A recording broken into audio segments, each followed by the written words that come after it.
মিরাজের রাতের একটি ঘটনা বর্ণনা আছে মুসনাদে ইমাম আহমদে। সে রাতে যখন মহানবী সাল্লাল্লাহু আলাইহি ওয়াসাল্লাম আকাশে সফর করছিলেন, তিনি খুব মিষ্টি ও সুন্দর একটা গন্ধ পেলেন। তিনি জিব্রাইল আলাইহিস সালামকে জিজ্ঞেস করলেন যে এই গন্ধটা কিসের। জিব্রাইল আলাইহিস সালাম উত্তর দিলেন, এটা সেই মহিলা ও তার বাচ্চাদের গন্ধ যিনি ফিরাউনের মেয়ের চুল আছড়ে দিতেন। এটা শুনে বিশ্বনবী অবাক হয়ে জানতে চাইলেন কেন তাদের গন্ধ এত মিষ্টি, এত তীব্র। এরপর জিব্রাইল আলাইহিস সালাম শোনালেন তার ঘটনা। জিব্রাইল আলাইহিস সালাম বলেন, একদিন এই মহিলা ফিরাউনের মেয়ের চুল আছড়ে দিচ্ছিলেন। হঠাৎ তার হাত থেকে চিরুনিটা পড়ে যায়। তিনি চিরুনিটা তোলার সময় বলেন, বিসমিল্লাহ। এটা শুনে ফিরাউনের মেয়ে বলল, তুমি কোন আল্লাহর কথা বলছো? নিশ্চয়ই আমার বাবা।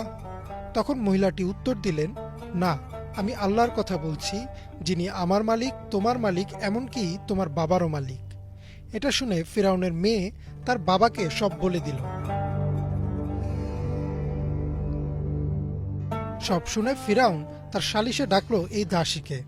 সে জিজ্ঞেস করল, তোমার কি আমি ছাড়া আর কোনো রব আছে? দাসী বললেন, আমার, আপনার এবং বিশ্বজগতের রব শুধুমাত্র আল্লাহ। এটা শুনে ফিরাউন তার সৈন্যদলদের নির্দেশ দিল যেন একটা বড় আগুনের কুণ্ড তৈরি করা হয়।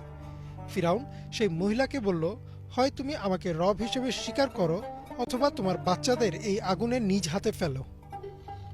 এই দাসী বললেন, আপনার কাছে আমার একটা মাত্র অনুরোধ, আমরা মারা যাওয়ার পর আপনি আমার ও আমার বাচ্চাদের হাড় মাংস একসাথে করে দাফন করবেন। ফিরাউন বলল, তোমার এই অনুরোধ রাখা হবে। এরপর সেই দাসী একে একে নিজ হাতে তার সন্তানদের আগুনে ফেলে দিলেন। তবুও ফিরাউনকে খোদা বলে স্বীকার করলেন না। সব বাচ্চাদের ফেলে দেওয়ার পর সবচেয়ে ছোট শিশুটির পালা এলো। শিশুটি তখনও তার মায়ের দুধ পান করছিল। এই বাচ্চাটির দিকে তাকিয়ে মহিলা কিছুটা থমকে গেলেন।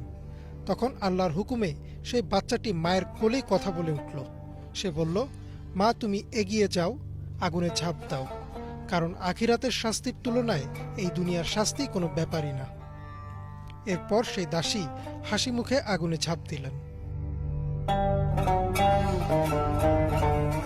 এই হাদিসের সবচেয়ে সুন্দর বিষয়টি হচ্ছে সেই দাসীর নাম আমাদের জানানো হয়নি।